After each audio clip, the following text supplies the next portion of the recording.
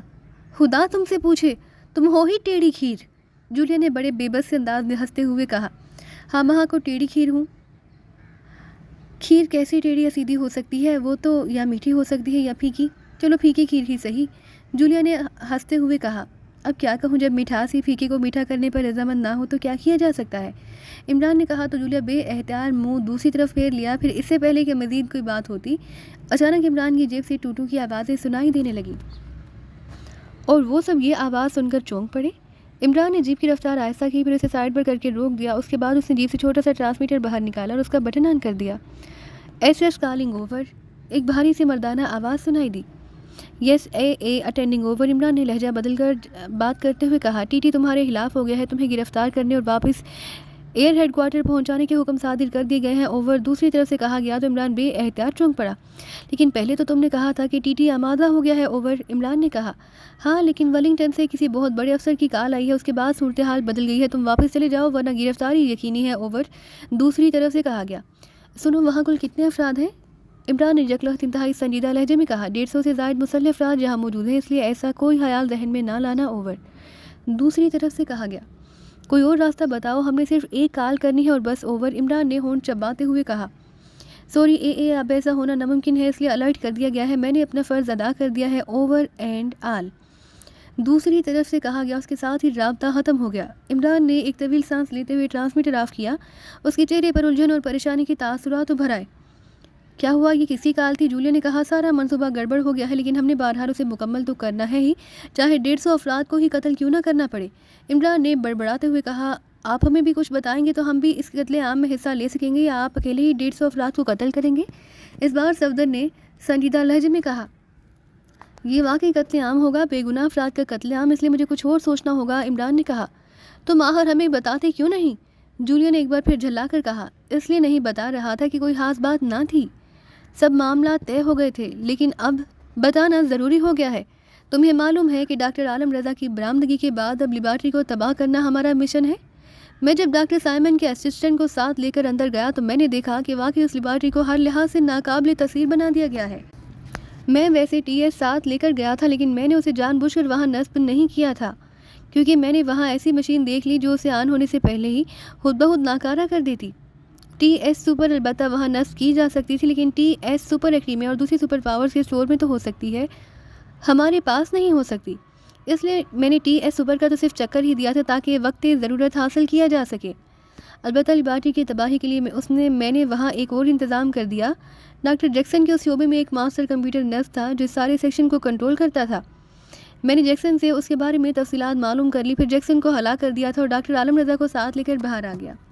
اس master computer کی جو تفصیلات میں نے حاصل کی تھیں ان کے مطابق میں انتہائی طاقتور ٹرانسمیٹر کی مدد سے اسے کال کر کے کنٹرول کر سکتا تھا، اور پھر اس کی مدد سے اس سیکشن کے اسلحہ سٹور کو تباہ کرایا جا سکتا تھا، کیونکہ اس سیکشن میں انتہائی خوفناک قسم کے جدید اسلحے پر بھی ریسرچ جاری تھی اور اس کے نمونے تیار کر کے سٹور کیے گئے تھے تاکہ ان کو فائر کر کے ان پر مزید ریسرچ کی جا سکے۔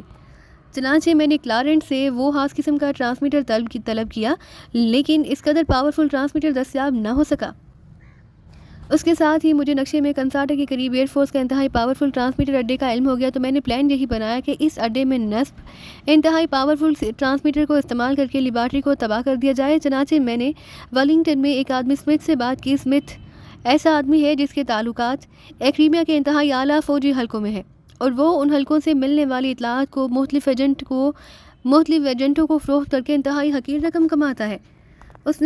میں نے اسمتھ سے یہی کہا کہ وہ اس اڈے کے انچارج سے بات کر کے معاوضے کے عوض مجھے ایک کال کرنے کا موقع دے دے۔ اسمتھ نے کام کرنے کا وعدہ کر لیا۔ پھر اس نے مجھے فون پر بتایا کہ اڈے کے انچارج، جس کا نام ٹیساکی ہے، اس سے بات چیت طے ہو گئی ہے، اور یہ بات چیت وہاں کے ٹرانسمیٹر ہاؤس کے انچارج سارجنٹ کے ذریعے ہوئی ہے۔ اس لیے میں سارجنٹ کو کال کر کے اسے تفصیلات طے کر لوں، لیکن نام کی بجائے ایس ایس کا کوڈ استعمال کروں، اور اسمتھ نے ہی بتایا کہ اس نے ایس ایس کو میرے نام کا کوڈ اے بتا دیا ہے۔ چنانچہ میں نے ایس ایس سے بات کی۔ اس نے کہہ دیا کہ انچارج سے بات مکمل ہو چکی ہے، میں وہاں چلا جاؤں، مجھے کال کرا دی جائے گی۔ چنانچہ ہم اس اڈے کی طرف روانہ ہو گئے، لیکن اب تمہارے سامنے ایس ایس کی کال آ گئی ہے کہ ٹیساکی، جس کے نام کا کوڈ ٹی ٹی ہے، خلاف ہو گیا ہے، بلکہ اس نے ہماری گرفتاری کی تیاریاں بھی کر لی ہیں، اور کسی اعلیٰ افسر کے کہنے پر ایسا ہوا ہے۔ عمران نے انتہائی سنجیدہ لہجے میں جواب دیتے ہوئے کہا، لیکن وہ اعلیٰ افسر کون ہے؟ جولیا نے حیران ہو کر پوچھا۔ میرا آئیڈیا ہے کہ ہماری اس اڈے کی طرف روانگی کا علم بلیک تھنڈر کو ہو چکا ہے، اور بلیک تھنڈر نے یہ انتظامات کرائے ہوں گے۔ ہمیں وہاں ہلاک بھی کیا جا سکتا ہے، لیکن ظاہر ہے وہاں 150 افراد ہیں، پھر سرکاری اسٹیشن ہے، اس لیے انہوں نے وہاں ہمیں مارنے کی بجائے گرفتار کرنے کا حکم بنایا۔ گرفتاری کے بعد وہ ہمیں دور لے جا کر ہلاک بھی کر سکتے ہیں، عمران نے جواب دیا۔ پھر اب تم نے کیا سوچا ہے؟ 150 افراد، اور وہ بھی تربیت یافتہ، اور ظاہر ہے وہ اسٹیشن میں بکھرے ہوئے ہوں گے، انہیں کیسے مارا جا سکتا ہے؟ جولیا نے کہا۔ یہی تو میں سوچ رہا ہوں، کال تو بہرحال کرنی ہے تاکہ لیبارٹری تباہ ہو سکے اور ہمارا یہ مشن اختتام کو پہنچ جائے، عمران نے کہا۔ اور عمران صاحب، اس کا ایک ہی حل ہے کہ ہم وہاں جائیں، ہمیں گرفتار ہی کیا جائے گا، لیکن ہم بہرحال اڈے کے اندر تو داخل ہو جائیں گے، اس کے بعد وہاں کی سچویشن کو کسی طرح بھی بدلا جا سکتا ہے۔ موقع محل کو دیکھتے ہوئے کیپٹن شیل نے کہا، ہاں اب بھی ایک حل ہے، بہرحال آپ سب لوگ اب ذہنی طور پر ہر ہنگامے کے لیے تیار ہیں، لیکن اندھا دھند اقدام کرنے کی ضرورت نہیں۔ میں کوشش کروں گا کہ سچویشن کو ڈیل کر سکوں، اگر کسی طرح بھی نہ ہو سکی تب جو ہوگا دیکھا جائے گا، عمران نے کہا۔ اس کے ساتھ اس نے جیپ سٹارٹ کی اور اسے سڑک پر لے جا کر پہلے سے زیادہ تیز رفتاری سے آگے بڑھانا شروع کر دیا۔ تھوڑی دور انہیں دور سے ٹرانسمیٹر ٹاور نظر آنے لگ گیا، اور پھر سڑک پر ایک موڑ مڑتے ہی انہیں دور سے چیک پوسٹ بھی نظر آ گئی۔ اس چیک پوسٹ کے دونوں اطراف میں قد آدم سے بھی اونچی ہاردار تاروں کی باڑ لگی تھی، جگہ جگہ چیکنگ ٹاور بھی بنے ہوئے تھے۔ چیک پوسٹ گارڈ کھڑا تھا، ایک سائڈ پر ایک کمرہ تھا، اور اس وقت وہاں 4 بارودی مسلح افراد کھڑے نظر آ رہے تھے۔ عمران نے جیپ چیک پوسٹ کے قریب جا کر روک دی۔ ایک مسلح آدمی تیزی سے عمران کے قریب آیا۔ انچارج جناب ٹیساکی سے کہیں کہ ان کے مہمان صحافی آئے ہیں، عمران نے کہا۔ آپ لوگ نیچے اتر آئیں، جب جیپ آپ کو یہی چھوڑنا ہوگی اور آپ کو تلاشی دینا ہوگی، پھر آپ کو جناب ٹیساکی تک پہنچا دیا جائے گا، وہ اپنے آفس میں آپ کے منتظر ہیں، اس مسلح آدمی نے بڑے با اخلاق لہجے میں کہا۔ تو عمران سمجھ گیا کہ انہوں نے گرفتاری کے لیے پلاننگ کی ہے، شاید انہیں بتا دیا گیا تھا کہ آنے والے سیکرٹ ایجنٹ ہیں، اس لیے وہ انہیں باقاعدہ پلاننگ کے تحت گرفتار کر لیں۔ ٹھیک ہے، ہمیں کیا اعتراض ہو سکتا ہے؟ عمران نے نیچے اترتے ہوئے کہا۔ اس کے نیچے اترتے ہی باقی ساتھی بھی نیچے اتر آئے۔ کیمرہ تو لے لیں، عمران نے کہا۔ سوری، قانون کے مطابق اسٹیشن کی تصویر نہیں بنائی جا سکتی، اس مسلح آدمی نے سرد لہجے میں جواب دیتے ہوئے کہا۔ ٹیساکی کی تصویر لینا تو منع نہیں ہوگا، عمران نے منہ بناتے ہوئے کہا۔ نہیں، کیمرہ اندر نہیں جا سکتا، آئیے اس طرف کمرے میں تاکہ آپ کی تلاشی لی جا سکے۔ آپ فکر نہ کریں، واپسی پر جیپ ماں سامان آپ کو واپس مل جائے گی، سپاہی نے اس قدر طنزیہ لہجے میں کہا تو عمران بے احتیاط مسکرا دیا۔ اوکے، جیسے تمہاری مرضی، عمران نے کاندھے اچکاتے ہوئے کہا اور کمرے کی طرف بڑھ گیا۔ اس کے ساتھی خاموشی سے اس کے پیچھے چل پڑے۔ کمرے میں صرف ایک آدمی تھا، وہاں ان کی باقاعدہ ماہرانہ انداز میں تلاشی لی گئی، لیکن عمران نے پہلے ہی اسلحہ ساتھ نہ رکھا تھا، کیونکہ اسے معلوم تھا کہ ایسے اڈوں میں سائنسی انداز میں بھی چیکنگ کی جاتی ہے۔ اس کے علاوہ اس کا مقصد تو صرف ایک کال کرنا تھا، جس کی بات باقاعدہ طے ہو چکی تھی، اس لیے کسی اسلحے وغیرہ کی ضرورت نہ تھی۔ اس کمرے میں انتہائی جدید اور طاقتور گائیکر کی مدد سے ان کی تلاشی لی گئی۔ اوکے، آئیے،